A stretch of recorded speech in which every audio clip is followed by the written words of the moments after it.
વસુદેવ સુતં દેવં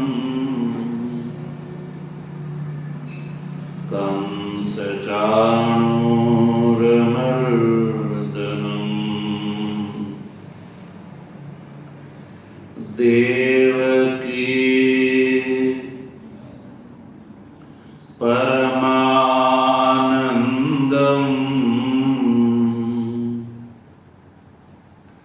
કૃષ્ણં વંદે જગદ્ગુરુ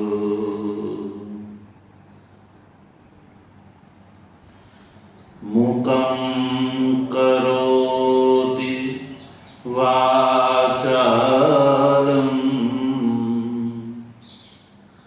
પંગું લંઘયતે ગિરિં યત્કૃપાતમહં વંદે પરમાનંદમાધવં શંકરં શંકરાચાર્યં કેશવં બાદરાયણં સૂત્રભાષ્ય કૃતૌ વંદે ભગવन्तૌ પુનઃ પુનઃ ઈશ્વરો ગુરુરાત્મેતિ મૂર્તિભેદ વિભાગિને વ્યોમવત વ્યાપ્તદેહાય દક્ષિણામૂર્તયે નમઃ. ઓમ શાંતિ શાંતિ શાંતિ.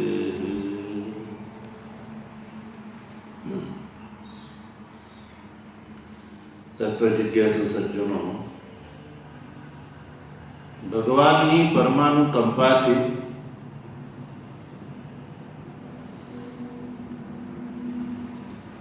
શ્રીમદ ભગવદ્ ગીતાના પુરુષોત્તમ યોગ નામના 15મા અધ્યાયના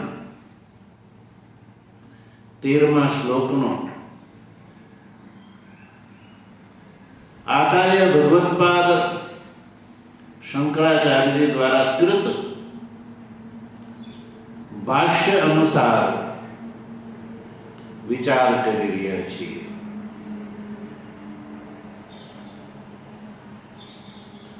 ભગવાન ભાષ્યકારના કયા અનુસાર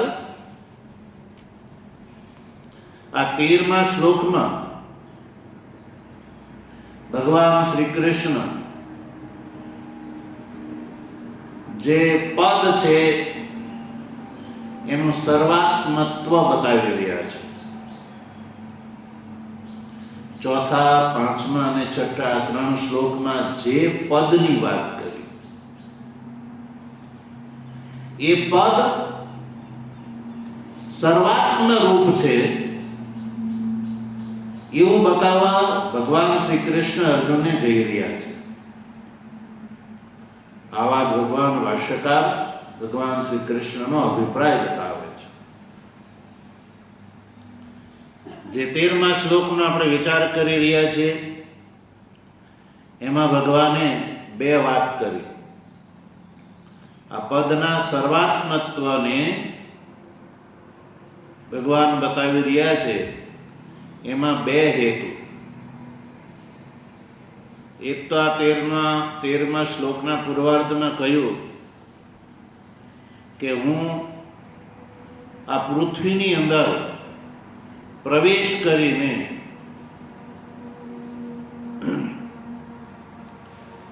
જે પૃથ્વી ઉપર રહેતા જે ભૂતો છે ભૂતો જે આખું સંપૂર્ણ જગત, એ જગતને હું મારા ઓજથી એટલે બળથી હું ધારણ કરી રાખું છું.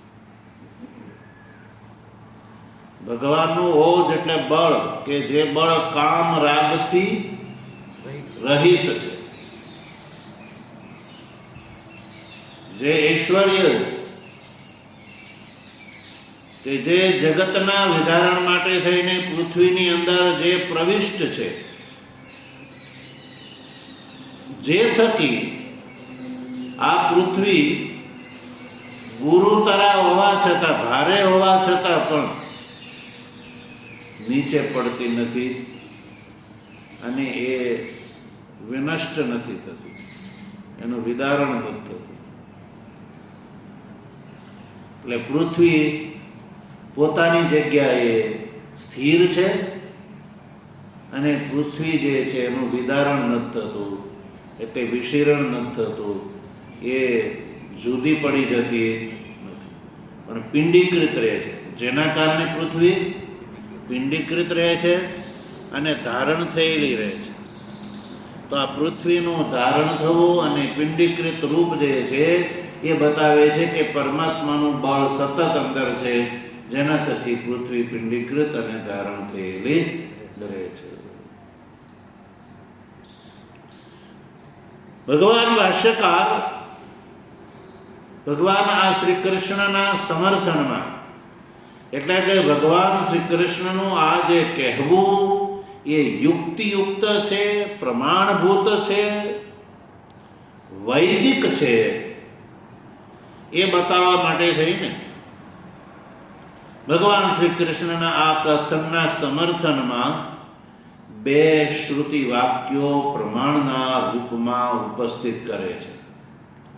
આ બે શ્રુતિ વાક્યોથી પણ આ ભગવાનની આ જે વાત છે એ યુક્તિયુક્ત ઠરે છે. અર્થાત કે ભગવાનનું કહેવું બિલકુલ પ્રામાણિક છે, કપોલકલ્પિત નથી. એ બે મંત્ર જોઈએ. જો એ બે મંત્ર શું કહે છે? તથા ચ મંત્ર વર્ણ, ત્યાંથી યેન દ્યૌ રુગ્રા પૃથ્વી ચ દ્રઢા, આ એક વાક્ય થયું. ક્યાંનું વાક્ય છે? તૈત્તરીય સંહિતાનું. તૈત્તરીય સંહિતાનો મંત્રનો નંબર પણ આપ્યો છે 418. આ જે શ્રુતિ વાક્ય શું કહે છે? યેન એટલે જેનાથી, દ્યૌ ઉગ્ર પૃથ્વી ચ દ્રઢા, આ મંત્ર વર્ણમાં આ બે વાત કરી કે દ્યુલોક જે છે એ ઉગ્ર છે અને પૃથ્વી છે એ દ્રઢ છે. પૃથ્વીની દ્રઢતામાં અને દ્યુલોકની ઉગ્રતામાં ભગવાન કારણ છે.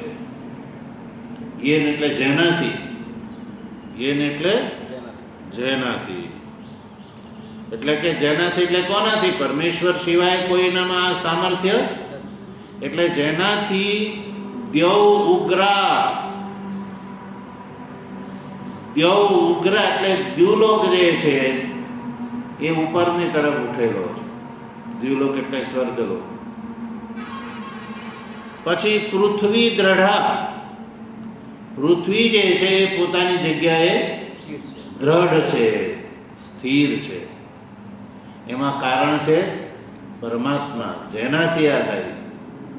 નહીં તો શું પૃથ્વી જે જળ છે એની અંદર આ સ્વયં સામર્થ્ય હોઈ શકે નહીં. દ્યુલોકની જે ઉપર ઉઠેલો છે તો એ દ્યુલોકની અંદર આ સામર્થ્ય સ્વયં હોઈ શકે નહીં. એ તો જળ છે. બાહ્ય જગત જે છે એ તો જળ છે. તો આ પૃથ્વીની જે દ્રઢતા અને દ્યુલોકની જે ઉગ્રતા, એ એટલે જેના દ્વારા છે. તો આ મંત્ર વર્ણથી પણ એ વાત નક્કી થાય છે કે પૃથ્વીની દ્રઢતામાં પરમાત્મા કારણ છે, પરમેશ્વર કારણ છે. આ વાત મંત્રએ પણ કરી છે.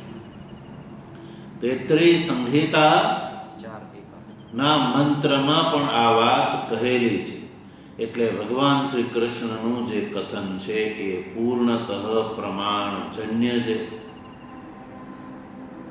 કપોલકલ્પિત નથી. પછી બીજું વાક્ય છે, બીજું વાક્ય છે સદાધાર પૃથિવીમ. આ બીજું શ્રુતિ વાક્ય છે. મંત્ર વર્ણ એટલે મંત્ર છે, વેદ મંત્ર છે. સદાધાર પૃથિવીમ.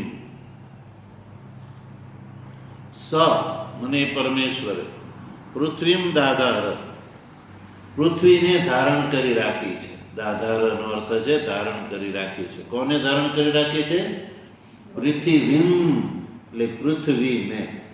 સ મને એ પરમેશ્વરે પૃથ્વીમ એટલે પૃથ્વીને, દાધાર એટલે ધારણ કરી રાખી છે.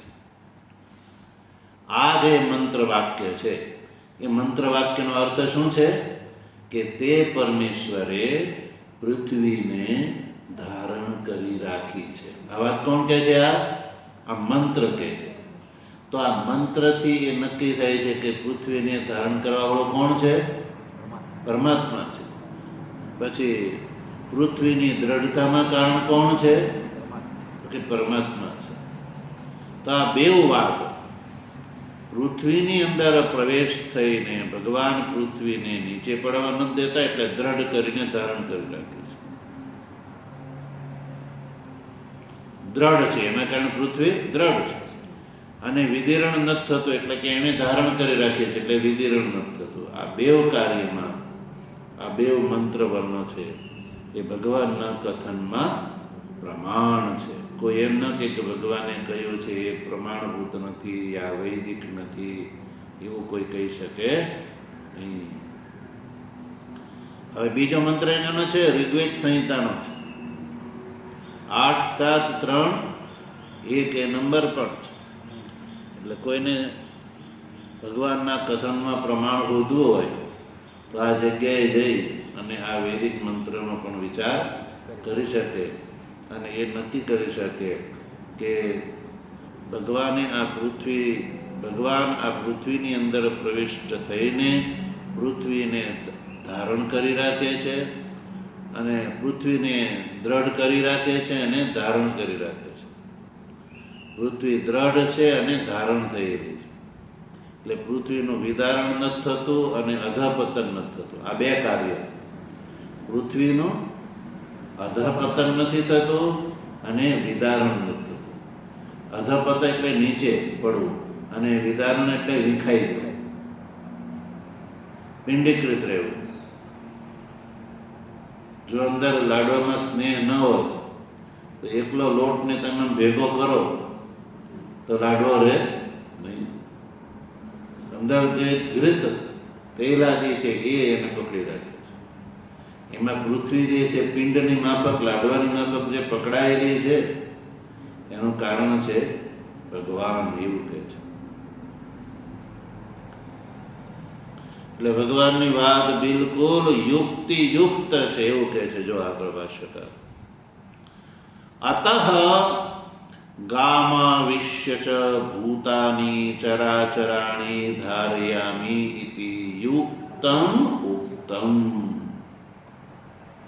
તો ભગવાને આ શ્લોકના પૂર્વાર્ધમાં શું કહ્યું કે ગામ આવેશ્ય ભૂતાની ચરાચરાણી ધારયામી. આ વાત કરી ને ભગવાન શ્રી કૃષ્ણે કહ્યું કે આ પૃથ્વીની અંદર હું પ્રવેશ કરીને આ જે ચરાચર જે ભૂતાત્મક જે જગત છે એને હું મારા ઓજથી, બળથી, કામરાગથી વિવર્જિત બળથી મેં ઈશ્વરે આ પૃથ્વીને ધારણ કરી રાખી છે, જે થકી પૃથ્વીનું અધપતન નથી થતું અને વિદારણ નથી થતું. તો અધપતનનો અભાવ અને વિદારણનો અભાવ એ પરમાત્માના બળથી, પરમાત્માના ધારક છે એ વાત નક્કી થાય છે. એટલે ભગવાનનું કથન બિલકુલ યુક્તમ ઉક્તમ. ભગવાને યુક્તમ એટલે યોગ્ય, ઉક્તમ એટલે કયું છે? યુક્તમ ઉક્તમ એટલે યોગ્ય કયું છે. ભગવાનના કથનની અંદર ક્યાંય અવ્યાવહારિકતા યા અપ્રામાણ્ય દોષ નથી. તો આનાથી એક વાત શું દ્રઢ થઈ કે આ જે પ્રકૃત પદ છે એ સર્વાત્મ છે. પ્રકૃત પદનું સર્વાત્મત્વ સિદ્ધ થયું. સર્વાત્મત્વ. હવે શ્લોકના ઉત્તરાર્ધમાં જોઈએ. ઉત્તરાર્ધમાં ભગવાને શું વાત કરી છે? પુષ્ણામી ચૌષધિ સર્વઃ સોમો ભૂત્વા રસાત્મકઃ.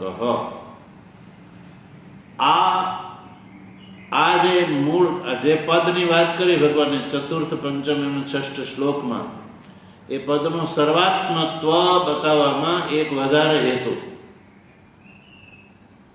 નવું કારણ બતાવી રહ્યા છે ભગવાન. બીજું અપર કારણ બતાવી રહ્યા છે. એક તો કારણ થયું કે પૃથ્વીની અંદર પ્રવેશ કરીને પૃથ્વી રૂપ જગતને હું ધારણ કરી રાખું છું, એટલે એ પદનું સર્વાત્મત્વ સિદ્ધ થયું. હવે આ પરમાત્મા આ પદના સર્વાત્મત્વની સિદ્ધિમાં આ અન્ય કારણ, હેતુઅંતર એટલે બીજો હેતુ, જે હેતુ વધારે હોય એમ એ તર્કની અંદર પ્રામાણ્ય બળ વધારે આવે. એટલે જો કહે છે ભાષ્યમાં, જો કિંચ પૃથિવ્યામ જાતા ઓષધિ સર્વા વ્રીહિયવાદ્યાઃ પુષ્ણામિ પુષ્ટિમતી રસસ્વાદુમતિશ્ચ કરોમિ સોમો ભૂત્વા રસાત્મકઃ. સોમઃ સર્વરસાત્મકો રસસ્વભાવઃ સર્વરસાનામ આકરઃ સોમઃ સ હિ સર્વા ઔષધિઃ સ્વાત્મરસ અનુપ્રવેશેન પુષ્ણાતિ.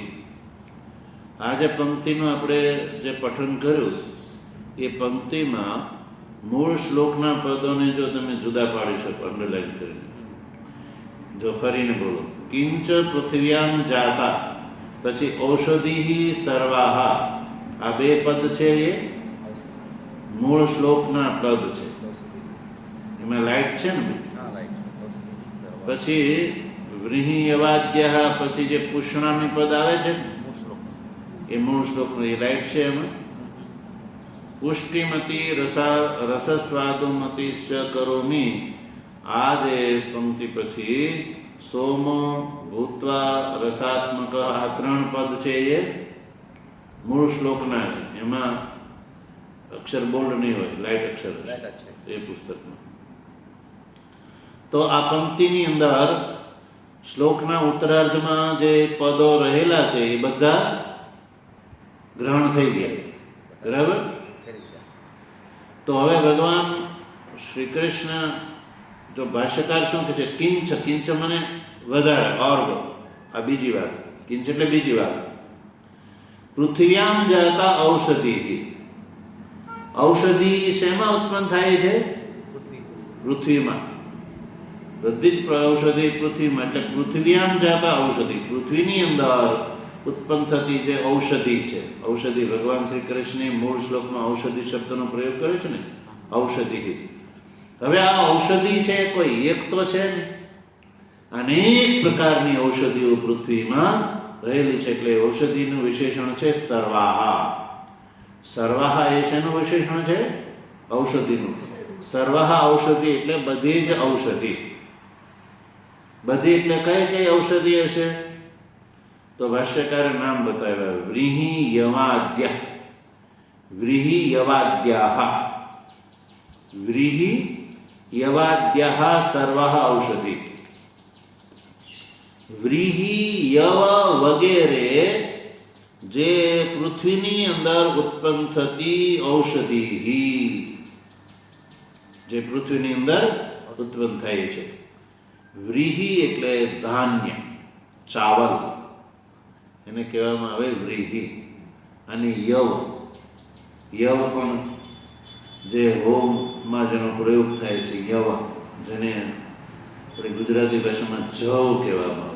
જવ જે ઘઉંની બરાબર જેવું જ આવે, જવ. તો એ જવ છે, વ્રીહી એટલે ધાન્ય વિશેષ છે, વગેરેથી આ પૃથ્વીની અંદર જે જે વનસ્પતિ ઉત્પન્ન થાય છે ને એ બધી ઔષધિ જ છે. પૃથ્વીની અંદર આ પૃથ્વી તળ ઉપર જે ઘાસ ઉત્પન્ન થાય છે એ પણ શું છે? ઔષધિ છે. કોઈ પણ અંકુરિત પદાર્થ એ નિરર્થક નથી. બધાની અંદર કોઈ ને કોઈ ઔષધિ ગુણ રહેલો છે.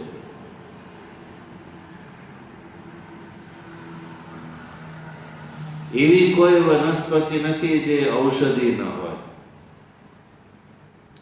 એટલે વ્રીહી યવાદ્ય આદિથી બધું જ લઈ લેવાનું.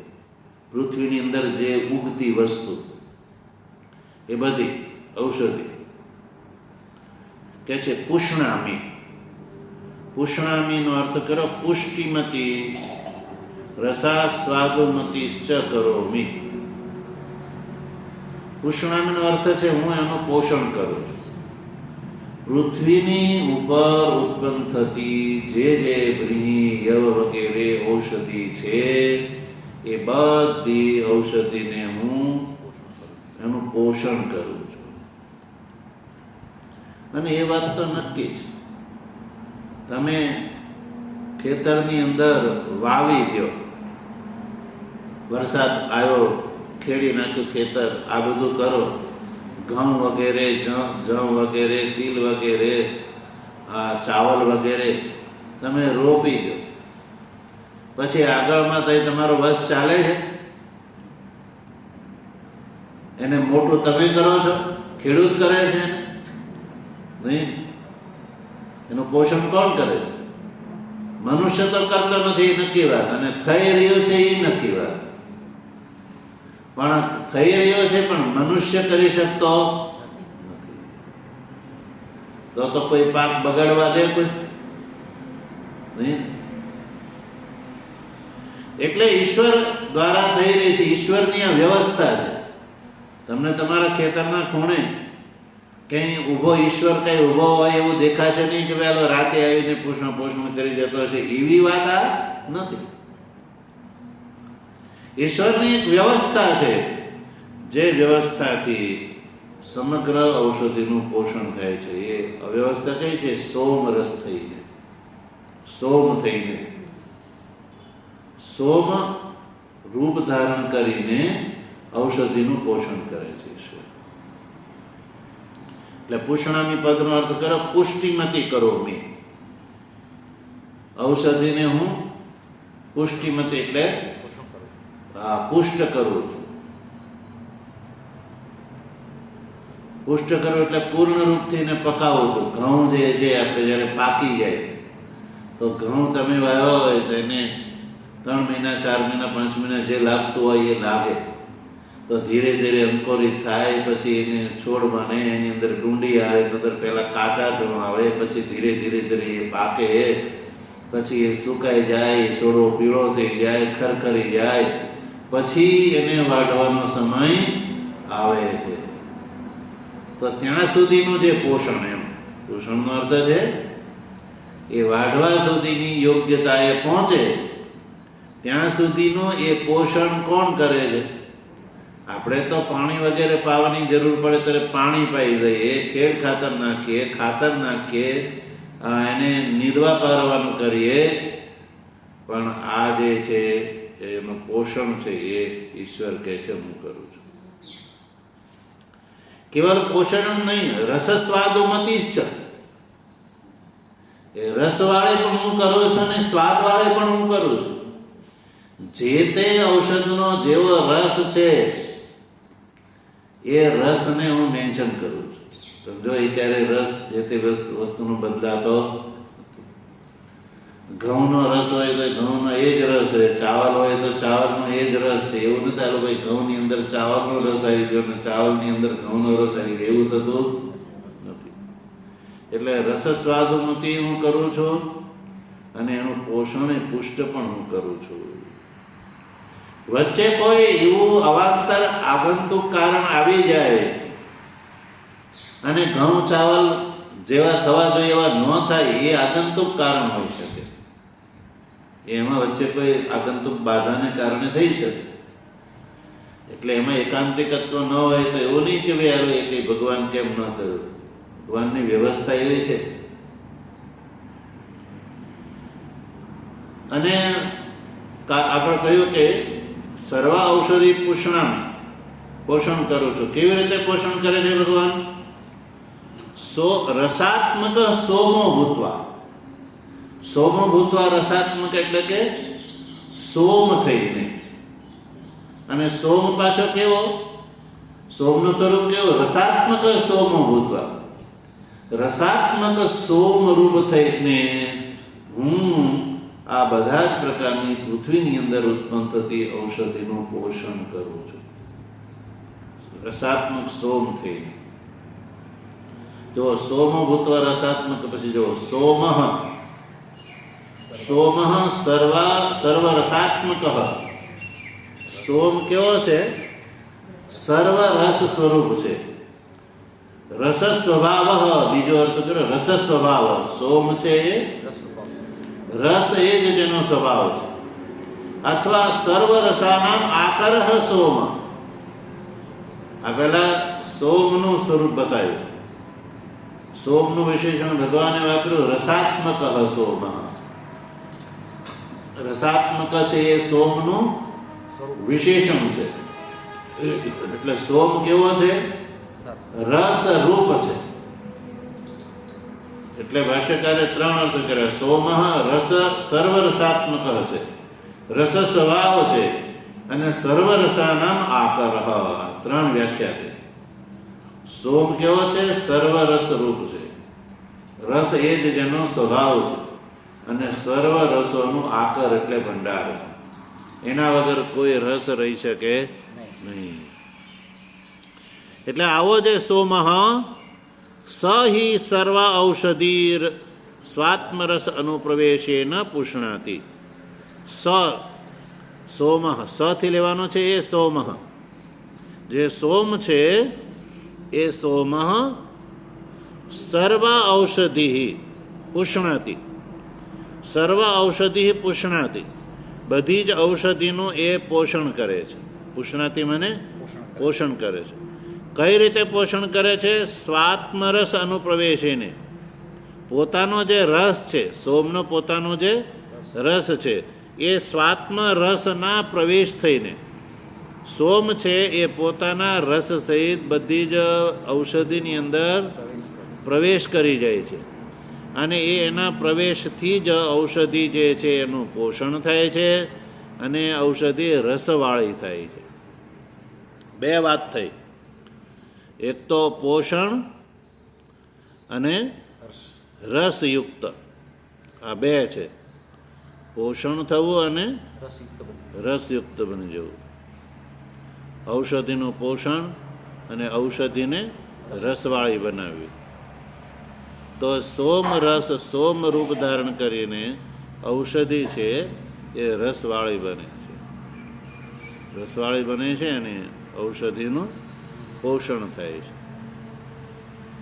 પુષ્ટિમતી અને રસસ્વાદુમતી કરે છે. તો એ આ પ્રક્રિયા વર્તમાન કાળમાં પણ ચાલુ છે. એટલે આ જે પદની વાત ભગવાન શ્રી કૃષ્ણે કરી, પદ કહો, પરમાત્મા કહો, સંસારનું મૂળ કહો, એ એક જ વસ્તુ છે. તો એ સર્વાત્મા છે એ આ વાતથી નક્કી થયું. કે એટલે કે એ પરમાત્મા એક જગ્યાએ બેસે છે એવું નહીં, પણ સર્વની અંદર એ રહેલા છે. તો આ 13મા શ્લોકથી પણ પરમાત્મા સર્વાત્મક રૂપ છે એ નક્કી થયું. ઓમ વસુદેવ સુતં દેવં કંસચાણૂરમર્દનમ દેવકી પરમાનંદમ કૃષ્ણં વંદે જગદ્ગુરું શંકરં શંકરાચાર્યં કેશવં બાદરાયણં સૂત્રભાષ્યકૃતૌ વંદે भगवन्तौ पुनः पुनः ईश्वरो गुरुरात्मेति मूर्तिभेदविभागिनि व्योमवद्व्याप्तदेहाय दक्षिणामूर्तये नमः। ॐ शान्तिः।